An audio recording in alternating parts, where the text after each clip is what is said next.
Hi friends, good evening. మరి నిన్న చేసిన వీడియోకి మంచి స్పందన వచ్చి అనేక మంది మంచిగా కామెంట్లు పెట్టి అన్న దీనికోసం ఇంకొక వీడియో చెయ్యి అంటే నేను దీనికోసం ఇంకో వీడియోని చేయాలనుకుంటున్నాను. మరి ఈ గ్యాస్ కొరత ఏర్పడింది, దీనికోసము నేను మాట్లాడాలనుకుంటున్నాను. ఇప్పుడు గ్యాస్ కొరత ఏర్పడి అనేక రెస్టారెంట్లు హోటల్లో బంద్ చేస్తున్నారు. దీనివల్ల అంటే ఒక కమర్షియల్ గ్యాస్ సిలిండర్ కొనాలంటే ఈరోజు బ్లాక్లో 8,000, 9,000, 10,000 దారుణంగా దోచుకుంటున్నారు. దీనికి భయపడి ఈ యొక్క చిన్న చిన్న హోటల్ యాజమాన్యము, రెస్టారెంట్ యాజమాన్యం వాళ్ళు బంద్ చేసుకుంటున్నారు.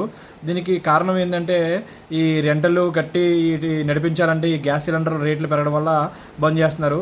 ఇంకా కొంతమంది ఏంటంటే స్థలం ఉన్న వాళ్ళు కట్టెలు తెచ్చుకొని కట్టెలు కొనుక్కొని కట్టెల పొయ్యి మీద వండి పని వాళ్ళు ఉన్నారు కదా, వాళ్ళతో పని చేయించుకుందాము, జీతాలు ఇచ్చుకోరు కదా అని వాళ్ళు చేయించుకుని అమ్ముతున్నారు.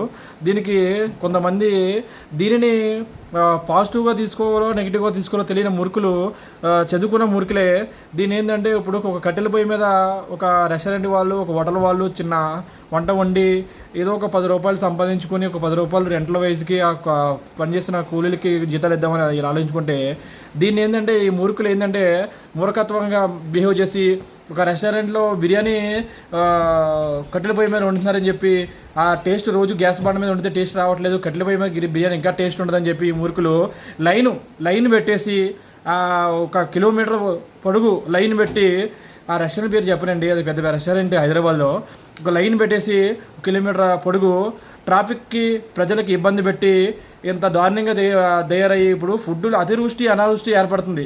ఈ అతివృష్టి అనావృష్టి ఏర్పడినప్పుడు ఎలాగా సర్దుకోవాలో కూడా ఈ మురుకులకి తెలియట్లేదండి. ఇప్పుడు లేనప్పుడు మనకి ఇంట్లో ఉన్నది తినాలి, పోయి బయట రోడ్డు మీద లేనివాడికి ఏదో అమ్ముకుందామని ఇలా బాధపడుతుంటే ఒక లైన్ పెట్టేసి ట్రాఫిక్కి ఒక బయట ఇబ్బందికి చేసి ఆ రెస్టారెంట్కి యజమానికి ఫైన్లు వేయించి ఇవన్నీ చేయడం వల్ల ఏంటంటే వాళ్ళ రెస్టారెంట్లు ఇప్పుడు బంద్ చేసుకునే రోజు వచ్చింది. ఇట్లాంటి పనులు ప్రజలు ఆలోచించుకోవాలి. ప్రజలు ఏదో కట్టెల పొయ్యి మీద వండి పెడుతున్నారు కదని దాన్ని తీసుకోకుండా పాజిటివ్గా తీసుకోవాలో నెగిటివ్గా తీసుకోవాలో తెలియక